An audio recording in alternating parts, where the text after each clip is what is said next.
जय माताजी मित्रों, मारी चेनल ममतानी रसोई में तमारुं स्वागत है। आज आपणे बनावीशुं दाणा मुठियानुं शाक। तो ऊंधियाने पण टक्कर मारे तेवुं टेस्ट में बेस्ट आज आपणे લીલી તુવેરના દાણા અને મુઠિયાનું શાક બનાવીશું। તો અત્યારે શાક બનાવવા માટે મેં લીલી તુવેર લીધી છે। તો આ લીલી તુવેરમાંથી મેં આ રીતે 300 ગ્રામ જેટલા દાણાને અલગ કરી લીધા છે। તો અત્યારે એકદમ ફ્રેશ એવી તુવેર બજારમાં મળતી હોય છે। તો આ રીતે મેં તેના દાણાને કાઢી લીધા છે। તો હવે આપણે શાક બનાવવાની શરૂઆત કરીએ। શાક બનાવતા પહેલાં આપણે શાકમાં નાખવા માટેનો એક લીલો મસાલો તૈયાર કરી લઈશું। તો તેના માટે અત્યારે મેં 3 થી 4 લીલા મરચાંના આ રીતે ટુકડા કરીને લીધા છે। તો મીડિયમ તીખા હોય તેવા આપણે અત્યારે મરચાં લીધા છે અને તેની સાથે આપણે 1 ઇંચ આદુના ટુકડા લીધા છે। સાથે અત્યારે મેં 1 વાટકી જેટલું લીલું લસણ લીધું છે। તો અત્યારે શિયાળામાં લીલું લસણ ખૂબ જ સારા પ્રમાણમાં મળે છે। તો અત્યારે મેં લીલા લસણનો ઉપયોગ કર્યો છે। તમે લીલા લસણની જગ્યાએ સૂકા લસણનો ઉપયોગ પણ કરી શકો છો અને ના ખાતા હોય તો લસણને સ્કીપ પણ કરી શકો છો। હવે તેની સાથે અત્યારે મેં લીલી કોથમીર લીધી છે, જેને ડાળી સહિત જ આપણે અંદર એડ કરી દઈશું અને બધી જ વસ્તુને પાણી એડ કર્યા વગર પીસી અને તેની એક ફાઇન પેસ્ટ તૈયાર કરી લઈશું।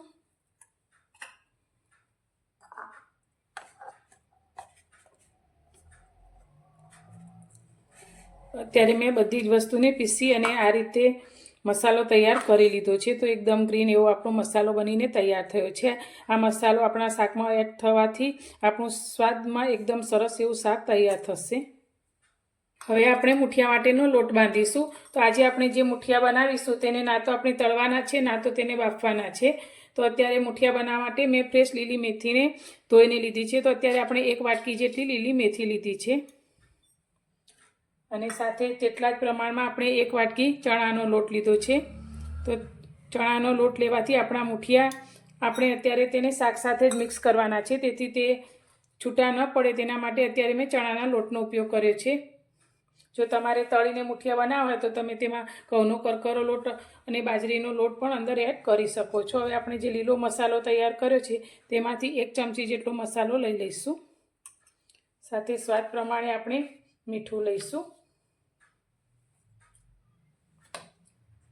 1 ચમચી આપણે ધાણા જીરું લઈશું। અડધી ચમચીથી ઓછી આપણે હળદર લઈશું। 1 નાની ચમચી જેટલું આપણે લાલ મરચું પાવડર લઈશું। સાથે 1 ચમચી જેટલી આપણે ખાંડ લઈશું અને અડધા લીંબુનો રસ લઈ લઈશું। તો મુઠિયા ખાટા મીઠા હોય તો જ તેનો ટેસ્ટ સારો લાગે છે અને મુઠિયા આપણા એકદમ સરસ ફૂલેલા અને પોચા બને તેના માટે મેં ચપટી જેટલો ખાવાનો સોડા લીધો છે, તે અંદર એડ કરીશું અને સાથે આપણે તેની અંદર 1 ચમચી જેટલું તેલ લઈ લઈશું।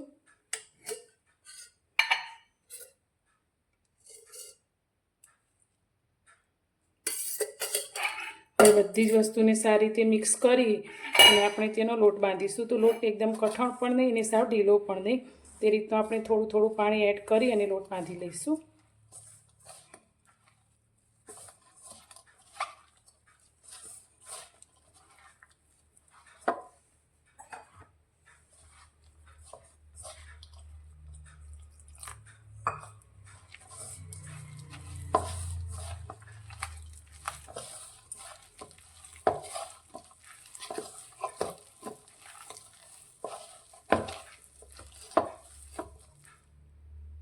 બધી જ વસ્તુને ભેગી કરી અને 4 થી 5 ચમચી જેટલા જ પાણીનો ઉપયોગ કરી મેં આ રીતે લોટ બાંધી લીધો છે। તો હવે આપણે હાથને થોડો તેલવાળો કરી લઈશું અને આમાંથી નાની નાની સાઈઝના આપણે મુઠિયા તૈયાર કરીશું। તો મુઠિયા આપણે થોડા નાની સાઈઝના કરીશું, જેથી તે ચડ્યા પછી થોડા ફૂલી અને મોટા થશે। તો આ રીતે આપણે એક સરખા બધા જ મુઠિયા તૈયાર કરી લઈશું।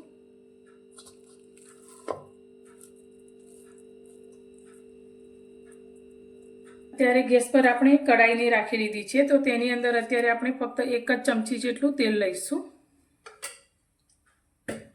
હવે તેલની સાથે અત્યારે આપણે અડધી નાની ચમચી જેટલી હળદર એડ કરીશું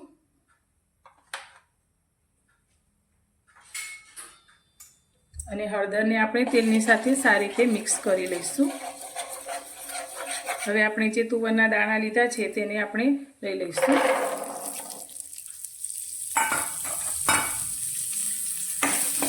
અને દાણાના સ્વાદ પ્રમાણેનું આપણે મીઠું એડ કરીશું। અને 1 મિનિટ માટે આ દાણાને સારી રીતે સાતળી લઈશું, જેથી મીઠાની ફ્લેવર દાણાની અંદર આવી જાય.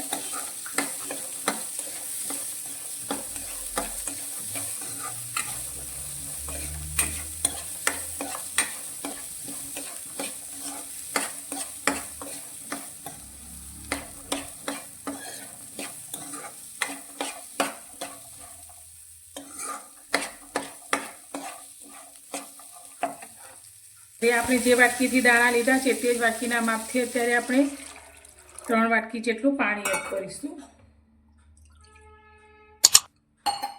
અને પાણીને આપણે સારી રીતે ઉકળવા દઈશું. પાણી આપણું એકદમ સરસ રીતે ઉકળવા લાગ્યું છે, તો 2 થી 3 જ મિનિટમાં પાણી સારી રીતે ઉકળી ગયું છે. તો હવે આપણે જે મુઠિયા બનાવીને રાખ્યા છે તેને આપણે અંદર લઈ લઈશું. તો તમારે મુઠિયાને તળીને બનાવવા હોય તો તમે તે રીતે પણ બનાવી શકો છો, પણ આ રીતે બનાવવાથી પણ શાકનો ટેસ્ટ ખૂબ જ સરસ આવે છે અને ઓછી મહેનતે ઓછા સમયમાં આપણું શાક બનીને તૈયાર થાય છે.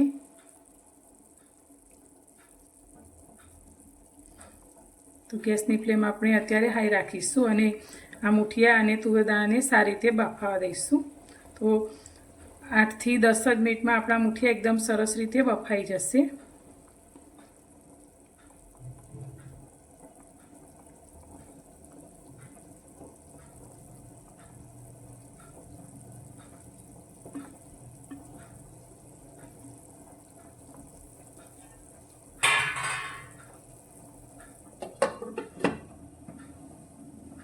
તો 8 મિનિટ જેટલો સમય થઈ ગયો છે, તો હવે આપણે મુઠિયા અને દાણાને જોઈ લઈશું.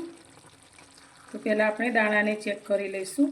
તો આ રીતે ચમચામાં લઈ અને એક દાણાને આપણે આગળથી આ રીતે દબાવીશું. તો તમે જોઈ શકો છો દાણા પણ આપણા સારી રીતે ચડી ગયા છે અને મુઠિયાને પણ આપણે આ રીતે ચમચામાં લઈ અને જોઈ લઈશું. તો મુઠિયું પણ અંદરથી એકદમ સરસ રીતે ચડી ગયું છે. તો ગેસની ફ્લેમ અત્યારે આપણે બંધ કરી દઈશું. અત્યારે ગેસ પર શાકના વઘાર માટે મેં એક પેન મૂક્યું છે, તો તેની અંદર અત્યારે આપણે થોડી રાઈ લઈ લઈશું. તો રાઈને આપણે સારી રીતે ફૂટવા દઈશું.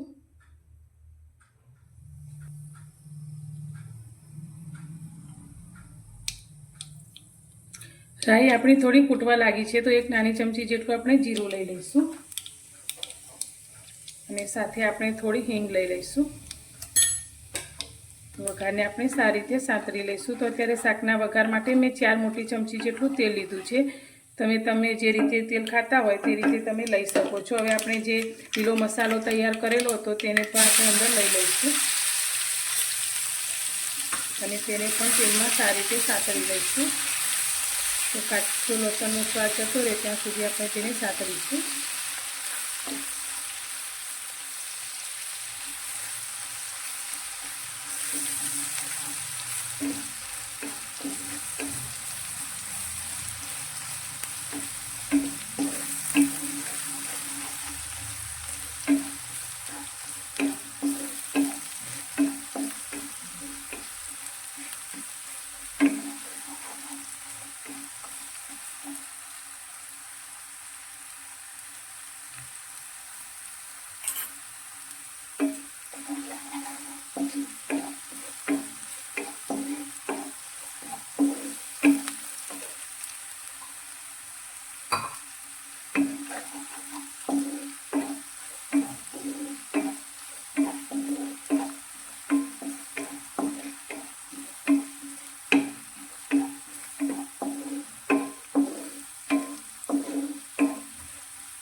તો અત્યારે લીલો મસાલો પણ આપણો સારી રીતે સંતરાઈ ગયો છે. તો હવે તેની અંદર આપણે થોડા મસાલા કરી લઈશું. તો મસાલામાં આપણે અડધી નાની ચમચી જેટલી હળદર લઈશું.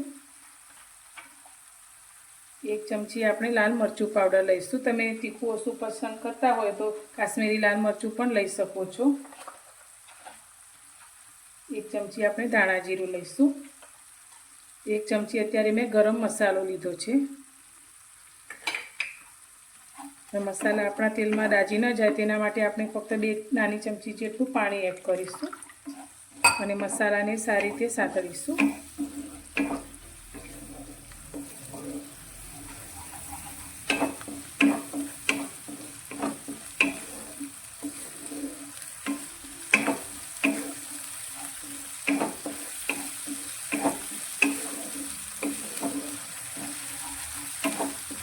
મસાલા પણ આપણા એકદમ સરસ રીતે સંતળાઈ ગયા છે અને તેલ પણ આ રીતે છૂટું પડવા લાગ્યું છે. તો અત્યારે મેં 2 ટામેટાની આ રીતે પ્યુરી તૈયાર કરી છે, તે અંદર લઈ લઈશું અને ગ્રેવીના ભાગનું અત્યારે આપણે મીઠું એડ કરીશું. તો ત્યારે નાની અડધી ચમચી જેટલું મીઠું લઈશું અને ટામેટાની પ્યુરી પણ સારી રીતે સંતળાઈ જાય ત્યાં સુધી તેને આપણે આ રીતે સાંતળીશું.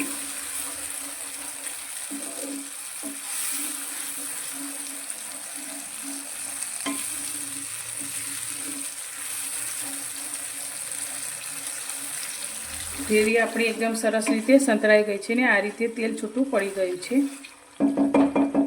તો હવે આપણે દાણા અને મુઠિયા અંદર એડ કરીશું.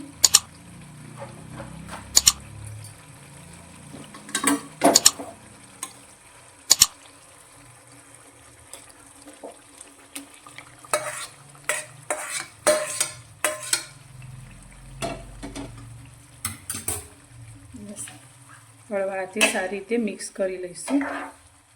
તો ગ્રેવીનો બધો સ્વાદ આપણા મુઠિયા અને દાણામાં પડી જાય તે રીતે મિક્સ કરવાના છે. હવે શાકમાં જે રીતે આપણને રસો જોઈતો હોય તે રીતે અંદર આપણે ગરમ કરેલું પાણી એડ કરવાનું છે.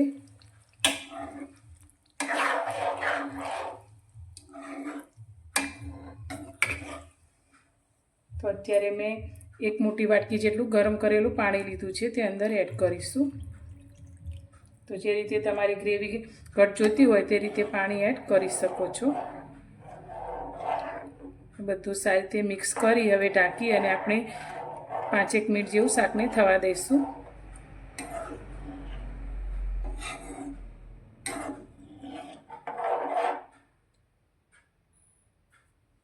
5 મિનિટ પછી જોઈએ તો આપણું શાક એકદમ સરસ રીતે બનીને તૈયાર છે.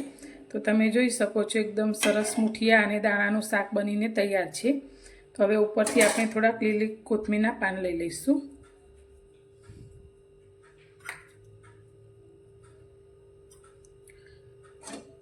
તો તૈયાર છે આપણું દાણા મુઠિયાનું શાક. તો તમને આજની આ રેસીપી મારી કેવી લાગી તે મને કોમેન્ટમાં જરૂરથી જણાવજો અને પસંદ આવી હોય તો વિડીયોને લાઇક કરજો, શેર કરજો અને મારી ચેનલ પર નવા છો તો ચેનલને સબસ્ક્રાઈબ કરવાનું બિલકુલ ભૂલતા નહીં. તમે પણ આ શિયાળાની ઋતુમાં એકવાર દાણા મુઠિયાનું શાક જરૂરથી બનાવજો, બધાને ખૂબ જ પસંદ આવશે. તો ફરી મળીશું એક નવી જ રેસીપી સાથે નવા વિડીયોમાં.